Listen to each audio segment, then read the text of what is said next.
எனக்கு வந்துட்டு வாராகின்றது ஒரு ஒரு 2 இயர்ஸா தான் எனக்கு கொஞ்சம் தெரிய ஆரம்பிச்சு. அதுக்கு முன்னாடி பாத்தீங்கன்னா, முருகர் தான் நம்மளோட வடபழனி முருகர் தான். அவருக்கு ரெகுலரா போக ஆரம்பிக்கும்போது பாத்தீங்கன்னா, எனக்கு அக்காவோட கனெக்ட் கிடைச்சது. ராஜி அக்காவோட கனெக்ட். இது வர்றதுக்கு முன்னாடி பாத்தீங்கன்னா, என்னோட தீபம் அணையா தீபம் நான் ஏத்தும்போது, அந்த அணையா தீபத்துல அந்த முகம் தெரியும்னு சொல்லுவாங்கல்ல. ஆமா, ஆமா. அது எனக்கு தெரிய ஆரம்பிச்சது. ஒரு மாதிரி எனக்கு உடம்பு ஒரு மாதிரி பண்ண ஆரம்பிச்சு.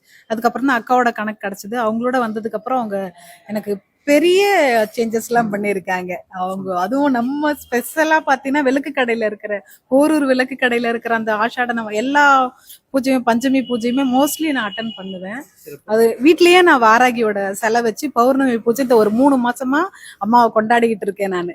ஓகே. ஏன்னா கண்டிப்பா எல்லாரோட வாழ்க்கையிலுமே அவங்க ஒரு நல்ல ஒரு மிராக்கிள்ஸ் பண்ணிட்டு இருக்காங்க நான் நம்புறேன். எனக்கு நிறைய பண்ணியிருக்காங்க. இப்பவும் பண்ணிட்டு இருக்காங்க. எனக்கு ஒரே ஒரு விஷயம் நான் கண்டிப்பா சொல்லணும். சாந்த குணம்னு